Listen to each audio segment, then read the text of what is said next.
Podcast Network Asia.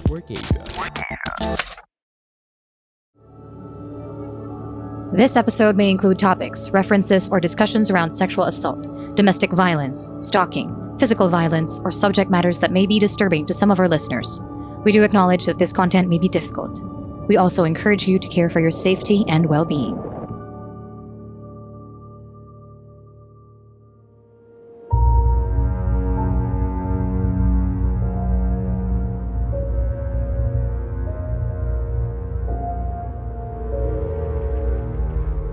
Shocking, sad, revealing, and deeply researched, PH Murder Stories podcast covers the true account of infamous killings and true crime stories from the Philippines. There's no such thing as questions, just hidden answers. Stay tuned as we revisit the inconceivable crimes that exist. Some listeners may find the following content of PH Murder Stories highly disturbing due to its graphic nature. PH Murder Stories does not condone nor promote violence of all sorts. Viewer discretion is advised. Not only did he promise her or represent to her a better way of life for her, it was a better way of life for her family. He sent money back to the family, helped some of her nieces and nephews go to school. Very isolated. It just so happened the night prior to this, we had a rather large snowstorm. At Michelle's autopsy, the medical examiner found evidence of not one head injury, but several. She had 4 separate lacerations, 3 in the forehead area that were separate, 1 to the top of the head. This would be inconsistent with a car crash and more consistent with a blunt force trauma. Michelle had cuts and bruises on her hands, what appeared to be defensive wounds. This death, in my opinion, is clearly a homicide. Instead of getting a divorce, you can just kill your wife. So I don't think that's a good, a lesson to learn from this story.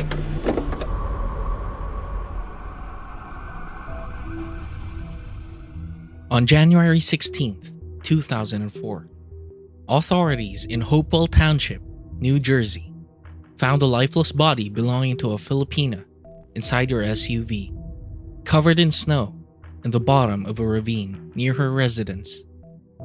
Initial investigations suggest that she was a victim of foul play, made to look like an accident. It is no secret that foreigners are attracted to Filipino women, particularly Caucasian males from the United States. Despite the almost perfect pairing between two distinct cultures, many assume that Filipino women who marry an American would go ahead and have better lives. However, that doesn't seem to be the case with the gruesome killing of Michelle Rivera Nyce in 2004. Her murder was one of the most sensationalized cases in the East Coast of the United States that involved having affairs, extortion, jealousy, and anything opposite to being nice. Michelle Rivera Nyce was only 39 years old at the time of her murder.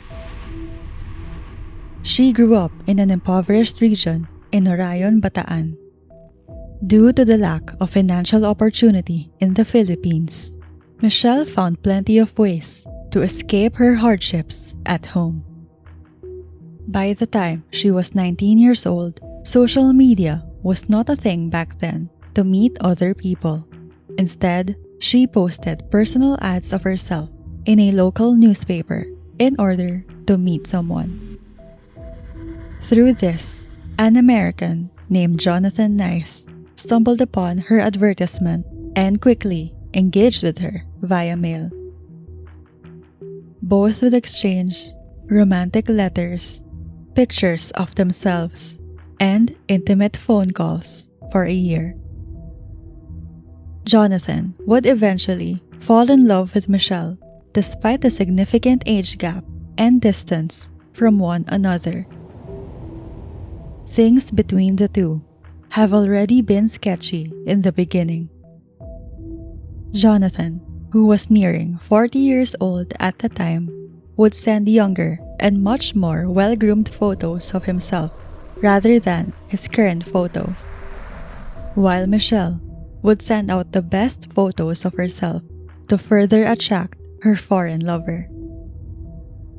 After various interactions with Michelle, Jonathan became more eager to meet his Filipina sweetheart, which he finally decided to visit Michelle in the Philippines. During his visit, Michelle was disappointed with how Jonathan truly looked compared to the photos he had previously sent. However, according to Michelle's confidants, she reconsidered breaking up with Jonathan because she realized that he had the qualities of being a good person, or so she thought. In an interview with a known media outlet in the United States, Jonathan described Michelle's home in Orion as an informal settler's turf, quote, perched unsteadily on bamboo stilts above fetid Manila Bay, with no electricity and no bathrooms except for trap doors, unquote. A week after finally meeting in person, both decided to get married right away. Later on, with the blessing of Michelle's family, Jonathan would take Michelle away from the Philippines and bring her home to the United States. A turning point in her life that would bring significant changes.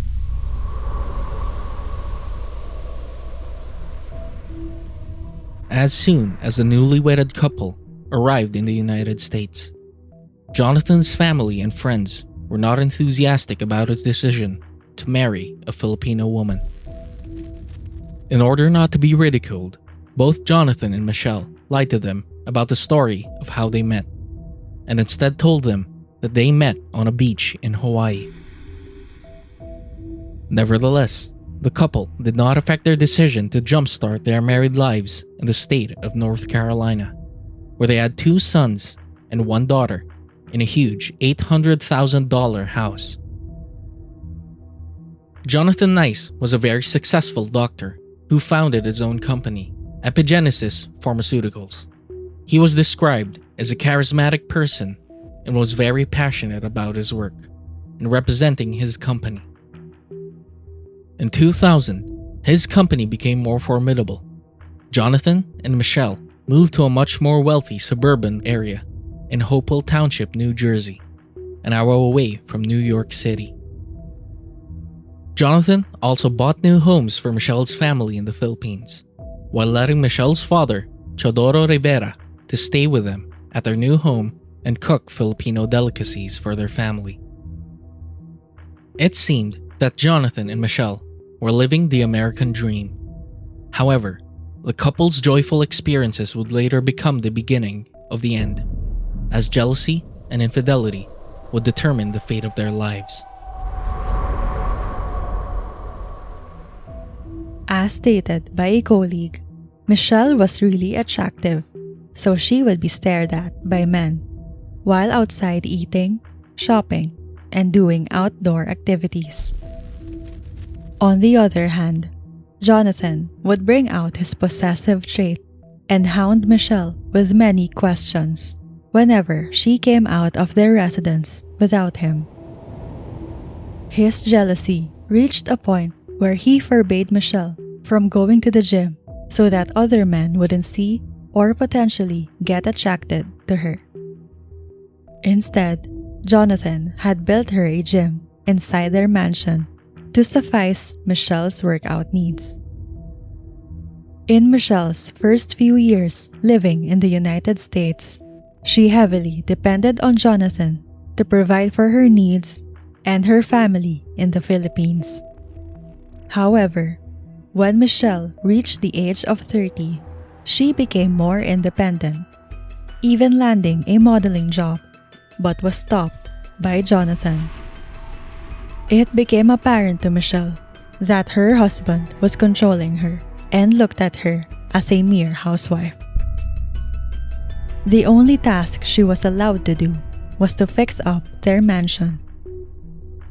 Due to her husband's possessive ways, Michelle had no choice but to oblige Jonathan's only option for her to take the lead. She planned on purchasing $50,000 worth of trees to be inserted in their vast land. It meant that they would hire landscaping services to add the trees. Through this project, Michelle met a Guatemalan landscaper named Alexander Castañeda. She became instantly attracted to him because of his good looks and younger age compared to Jonathan. In 3 to 4 months since they met, Michelle and Alexander would go on lunch dates without the knowledge of Jonathan. Both were attracted to one another, which escalated into a full-blown romantic affair. Both would have sex at Mount's Motel, located in New Jersey.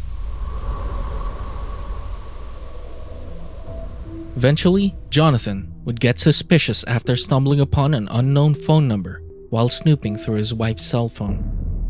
He confronted Michelle about his worries, and she undeniably confessed to the affair that she was having with Alexander.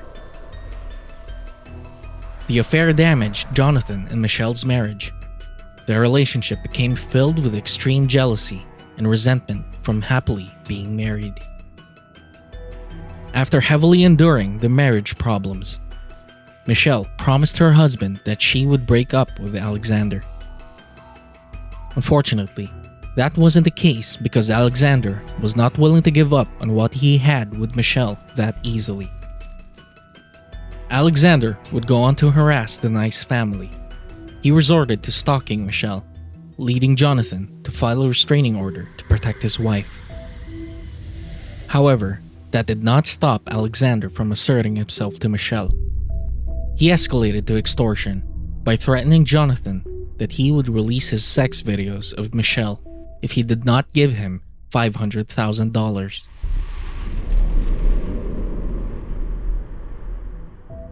The problems wouldn't stop there.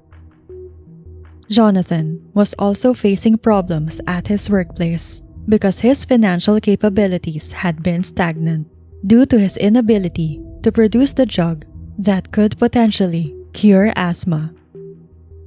Jonathan's failure led a new group of investors and board members of the company he founded to banish him. This major setback affected the Nyce family financially. In dealing with Jonathan's collapse, Michelle worked as a beauty consultant at a local mall to help provide for their family's expenses. Things between the husband and wife would worsen as they fought more often than ever due to the added financial burden they were experiencing. Despite her promises to her husband and the court that granted a restraining order towards Alexander Castañeda, she violated its terms and reconnected with him. On a day before her tragic death, Michelle would again meet Alexander at Mount's Motel. It would become the most crucial decision of her life, as the rendezvous with her lover would play a big role in what really happened before she got killed.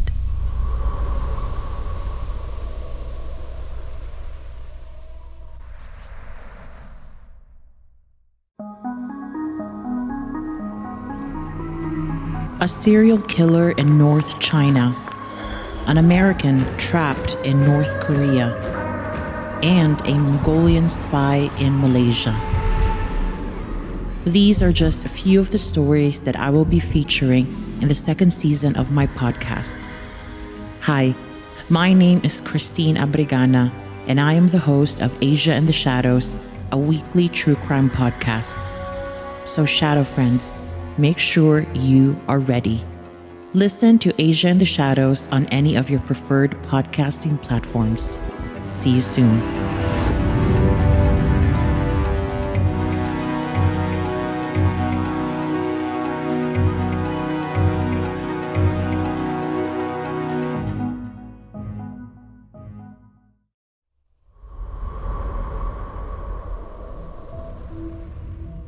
The following day, Michelle was found at the bottom of a ravine near her house. After examining her lifeless body inside her SUV, investigators claimed that her death was poorly staged to make it look like an accident. First, she had her head wound suspected of being inflicted violently by another person rather than obtaining it from an accident. Second, her SUV had no signs that it had been in an accident. The driver's seat, where Michelle's body was found, had no damages whatsoever, which means her body was probably placed there on purpose to make it look like an accident had happened.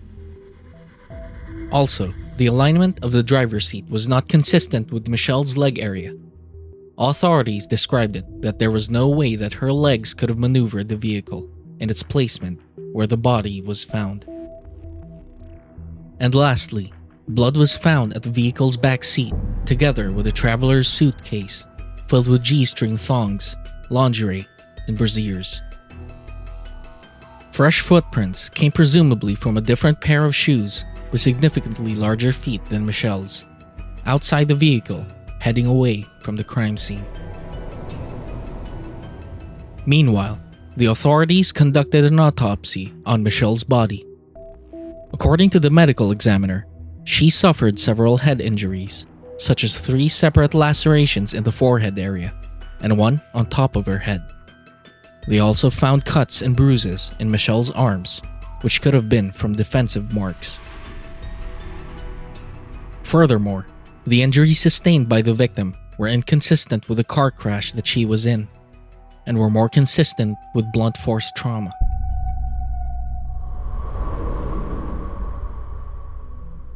Through these initial findings from the police, the suspect may have killed Michelle from a different crime scene, stuffed her body at the car's backseat, drove to the ravine, and placed her at the driver's seat to make it look like she drove herself at the crime scene. Authorities already had 2 suspects in mind: Michelle's husband, Jonathan Nyce, and her paramour, Alexander Castañeda. First, they interviewed Alexander. According to him, he did meet Michelle at Mount's Motel and had sex. Afterward, he accompanied Michelle to her car, which he claimed was the last time he saw her. Detectives also tried matching Alexander's shoe size to the footprints they found in the crime scene, which did not match initial findings. Next, they interviewed Jonathan.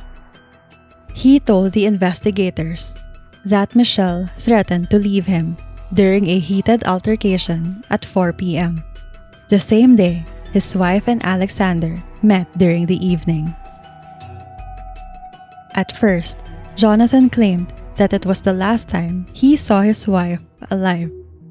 However, during the interview, Jonathan became inconsistent and changed an important detail in his testimony. He now claims that the last time he talked to his wife was in the evening, which prompted the authorities to think that he was hiding something. Jonathan's inconsistencies with his statements made the authorities obtain a search warrant to search their residence. After arriving at his home, the authorities found portions of a boot in Jonathan's basement, matching the footprints from the crime scene. In the basement, they also noticed a saw machine with pieces of the boot's rubber texture, indicating that the portions of the shoe were recently split into pieces. Furthermore, authorities found traces of Michelle's blood all over their house, particularly in the garage area. They also discovered blood in Jonathan's snowblower, showing that he had recently cleaned up the original crime scene. After discovering these crucial pieces of evidence, the authorities confronted Jonathan. At first, he denied the allegations being thrown against him and heavily pointed them towards Alexander Castañeda as his wife's killer. Hours later, Jonathan finally admitted that he had killed Michelle, but claimed that he acted in self-defense.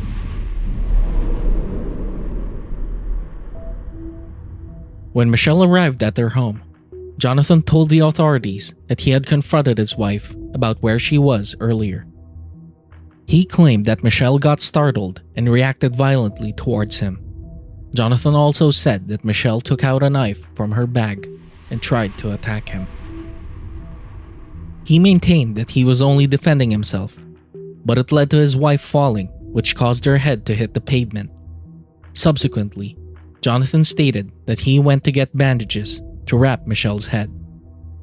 But when he returned to Michelle to try and help with her head wounds, Jonathan claims that she continued to swing her hands at him, which made him protect himself by kneeling at her back and pounding her head on the garage door. Unfortunately, Jonathan pounded Michelle's head, which later became the cause of her death. Jonathan promptly thought of staging his wife's death to make it look like an accident, as initially predicted by the police. According to Jonathan, he decided to stage Michelle's accidental death because he thought it was the best possible scenario for him and their 3 children not to know that their mother tried to kill him.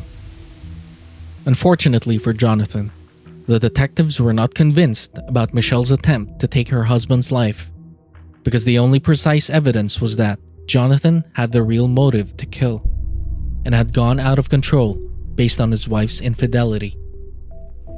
The authorities did not find the knife that Jonathan claimed Michelle brought out from her bag to hurt him. The inconsistencies from Jonathan's statement led the prosecutors to charge Jonathan with first-degree murder. The prosecutor's office was stunned during the initial moments of the trial that lasted 7 weeks. Jonathan hired a prominent defense attorney, Robin Lord, whom helped him convince the judge to release him on a $1.7 million bail.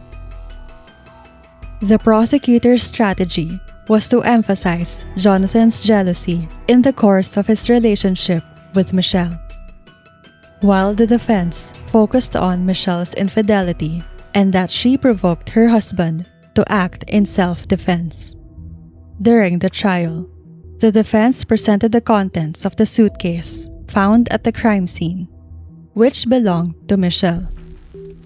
Dramatically, Jonathan's attorney put Michelle in a very bad light after uncovering the contents of the suitcase, such as G-string thongs, lingerie, and brasiers. Jonathan's legal defense significantly affected the prosecution because they made it look like Michelle was having an intense extramarital affair with Alexander Castañeda, which implied that Michelle was exerting much effort in her marital affair. The defense was a success, as the jury only convicted him for 8 years' worth of prison time on the charge of voluntary manslaughter through provocation and passion. Jonathan served less than the 8-year sentence due to showing good conduct in prison. Since then, he has claimed that he was completely innocent and published a book titled Under Cover of Law.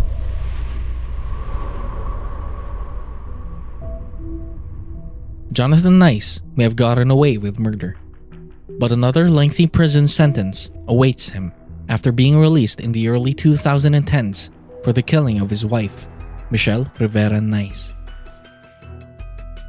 In 2020, authorities in Pennsylvania found out that Jonathan was involved in an alleged medicine for pets scam that falsely claims that it could cure cancer for ailing animals. Jonathan's scam involves pet owners and enthusiasts who invested thousands of dollars in his bogus clinical trials. In reality, the United States Food and Drug Authority did not acknowledge them and were nothing more than a collection of medicinal ingredients he mixed with no effect whatsoever.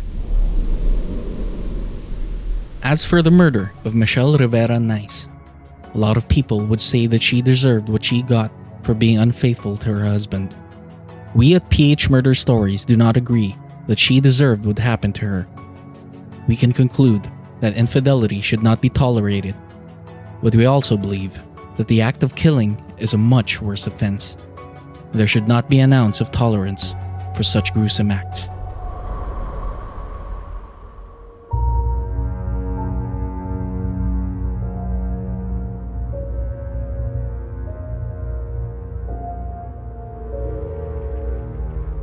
For further updates, please follow us on Facebook, Instagram, and Twitter at PH Murder Stories, and subscribe to our YouTube channel, PH Murder Stories. If you have case suggestions, please go to our website at phmurderstories.com and fill out the request form at File Your Blotter.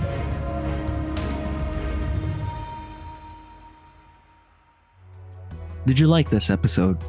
Give us a rating on Apple Podcasts, or if you're listening on other platforms, kindly send us a review on our Facebook page or send us a tweet. You can also share our podcast to your Instagram and Facebook stories through Spotify.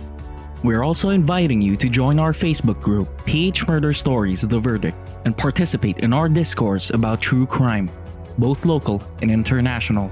This group is a safe space for true crime and mystery fans like us who want to engage in thorough discussions about the subject. To all our listeners, we hope you could support us on Patreon. If you're fond of online shopping, you can also help our team earn a small commission by clicking our Lazada and Shopee affiliate links found in the description. Any amount you contribute will enormously help support our team to produce more quality content.